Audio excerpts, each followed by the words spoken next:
Hi, this is Chris from the Stephanie Miller Show. Please enjoy this exclusive clip from Political Voices Network. Well, David, as this looms over me, my dad in Goldwater from 1964, and my dad was, of course, chairman of the Republican Party. So I come from a Republican family as well. And I'm sure you've been asked the question 11 billion times, what has happened to your party? But particularly today, with the speakership mess and the Middle East crisis, and no speaker. Talk to us about just how you're feeling this morning. Yeah, Stephanie, I think part of it is just a very human element of we now have very bad faith actors in today's Republican Party. We can unpack how we got here. You can look at big money and gerrymandering and controlling state capitals to then protect incumbent Republicans and elevate them to Washington. All of those mechanical things are true. Republicans set out 30 years ago to basically create a very safe Republican environment for themselves.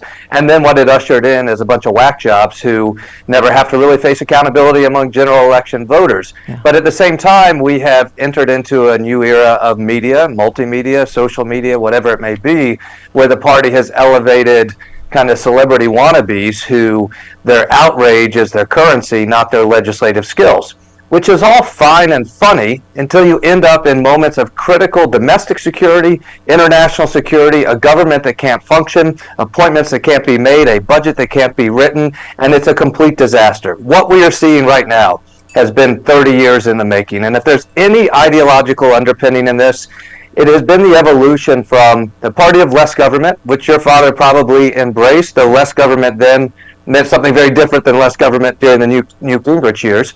But they moved from less government to no government during the Tea Party wave, so then now government is the enemy. So how can we expect them to actually govern if in their ethos they believe government's the enemy?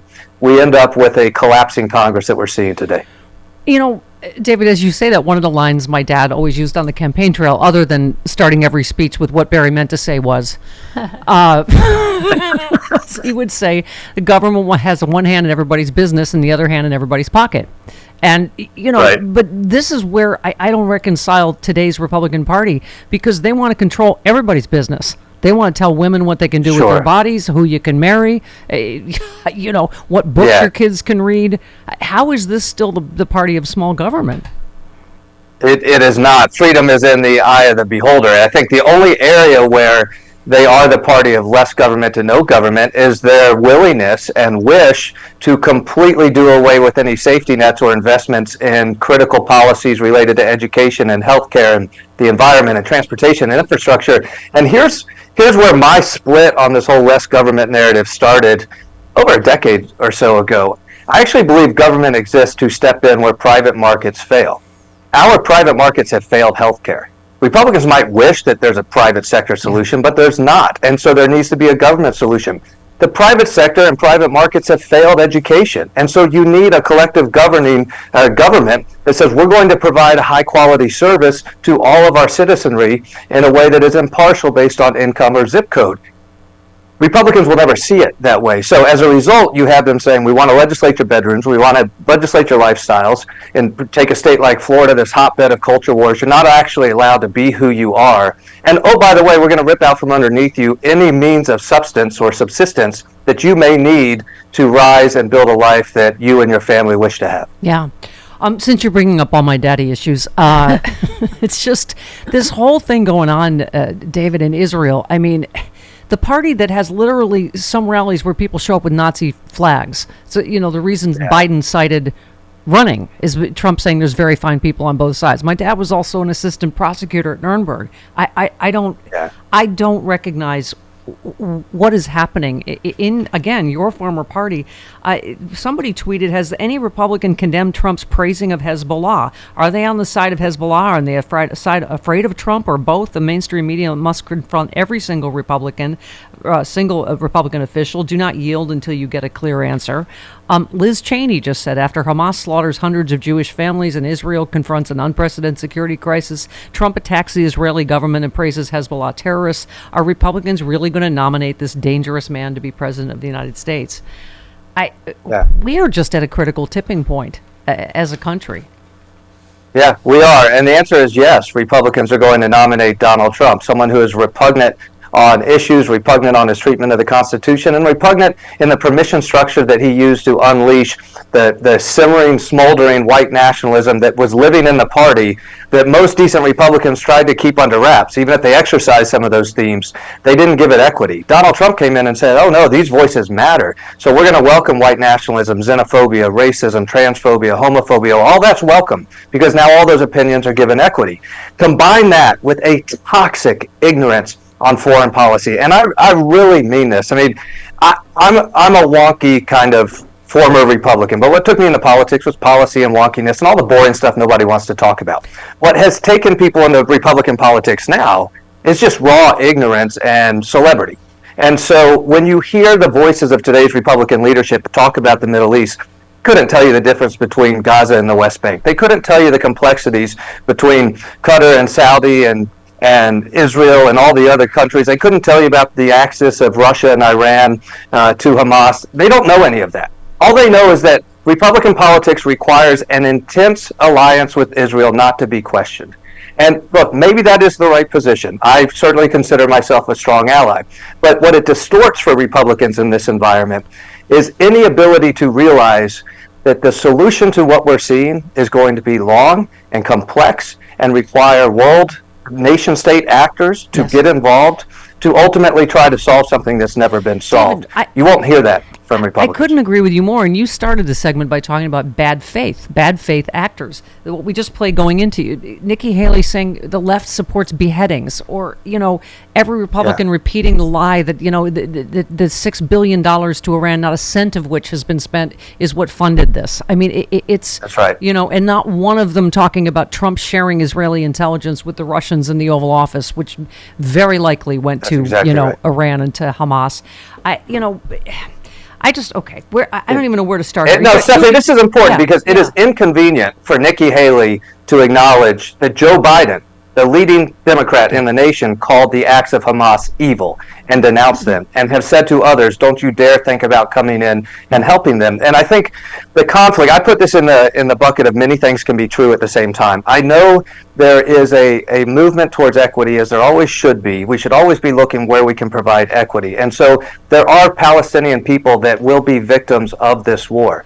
That is true. There are Palestinians and Jewish communities that believe for thousands of years they have a right to the land. That is true as well. But what is also true is Hamas is a terror group that has attacked and wants to behead and annihilate and extinguish an entire race. That can be condemned, and that's why you heard Joe Biden condemn it. Leading Democrats have condemned it. All Democratic voices virtually have said Hamas needs to go, they're evil. Yeah. For Nikki Haley, that's an inconvenience on her race to the White House. Yeah, exactly. Well, and here we are with this speakership mess. I mean, it's so interesting. A current Republican, Representative McCall, said, I see a lot of threats out there in the world, but one of the biggest threats I see is in that room because we can't unify as a Republican conference and pick a speaker. It's very dangerous what we're doing. Former advisor for Paul Ryan, John Boehner, just said, we are not a party fit for governing. We are more fit for being a party in the minority. It's almost like they've just said, we can't do this. Democrats, help us. I mean, I keep saying if 5 moderate Republicans in Biden districts voted for Hakeem Jeffries, we'd at least have a governing body in the Congress during an international crisis, right? Yeah, it is true. Look, the palace intrigue and the Republicans continuing punching themselves in the face publicly is kind of funny until you realize it's actually crippled an institution that we need in this time, the institution being the Congress. So in step Hakeem Jeffries and Democrats who say, hey, we are prepared to lead. Could we get 5 Republicans to come over? I will tell you this from experience, having been in a 50-50 district, a squishy Republican, maybe an independent, maybe a Democrat. What it would take is those 5 Republicans have to switch parties. They would have to become Democrats.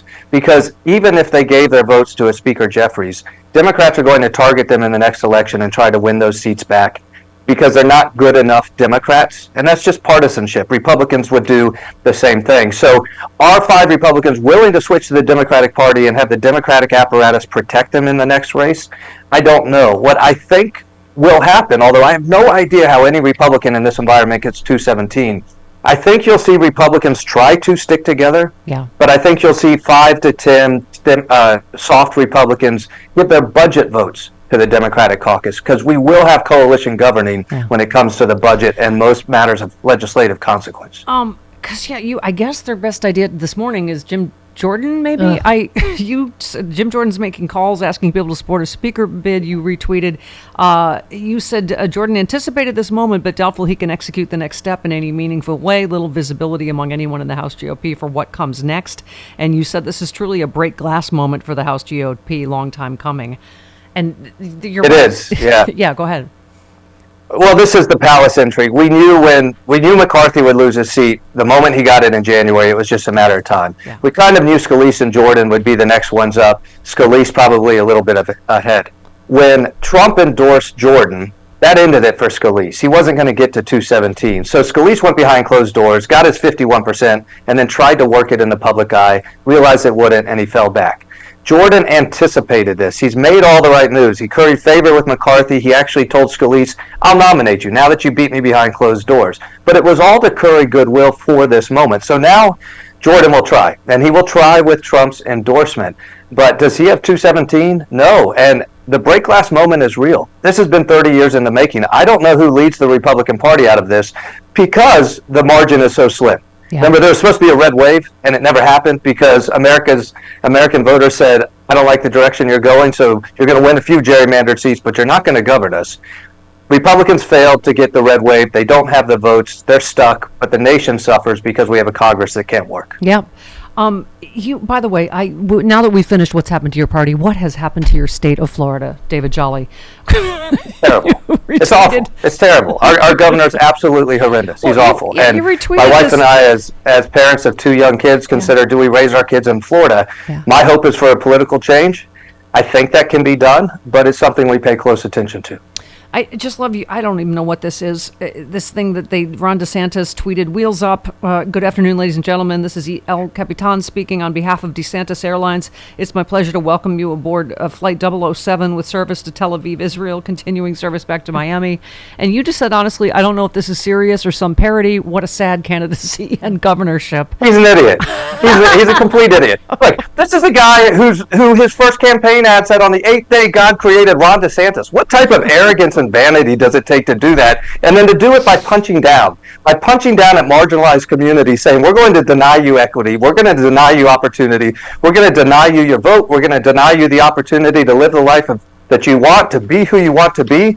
And in some very critical issues that affect real lives, people are having to leave the state because state policy now is restricting their own liberties and freedoms and who they can be. It's terrible. Look, I don't know in today's environment what labels mean. Am I a conservative, a progressive, an independent? I don't know. I don't care. Here's what I know. I know for my 4-year-old and 2-year-old, I want them to be exposed to everything and to understand all perspectives in life. And then at home, my wife and I can choose the value set that we believe is right, and they can decide whether to carry on as adults or not. The only way we do that is by securing liberty for everybody, for every walk of life, in every lane. And if we can do that, you get to celebrate your own identity. Ron DeSantis has said, not a chance. I'm going to institute this Leave It to Beaver white nationalist environment in the state of Florida, and you are going to agree to this by my dictate or get out of the state. It's a disgusting moment for the state of Florida. All we know is you've left the Republican Party. You were almost into the light, David Jolly. Come fully into the light. As former Republican governor, what's his name? Schwarzenegger would say, come to California. Come to California with us. Get in the chopper and come. That's right. David, please do this again for us. It was so fantastic. I love it. Sorry for taking so much time. No, thank you. You were fantastic, and we will love to have you back anytime. There he goes, bringing up all my Republican Congressman daddy issues. David Jolly. There it is, my first drink of the day, Z-Biotics Pre-Alcohol Probiotic. Many of you know my story. I stopped drinking wine for 3 years during COVID, during the lockdown as part of a health reset. Now I drink wine in moderation, but this is an amazing new product. I've always believed in probiotics. And Z-Biotics, check this out. You drink just one of these. It's the world's first genetically engineered probiotic. It was invented by PhD scientists to tackle rough mornings after drinking. I am using this, and I feel great in the morning. I don't have to worry. If I have an extra glass of wine, I still feel great in the morning. Here's how it works. When you drink, alcohol gets converted into a toxic byproduct in the gut. I've always had acid reflux problems. It is this byproduct, not dehydration, that's to blame for your rough next day. ZBiotics produces an enzyme to break this byproduct down. All I know is it works. It is ZBiotics pre-alcohol probiotic. Go to zbiotics.com/politicalvoices or scan the QR code on the screen right now.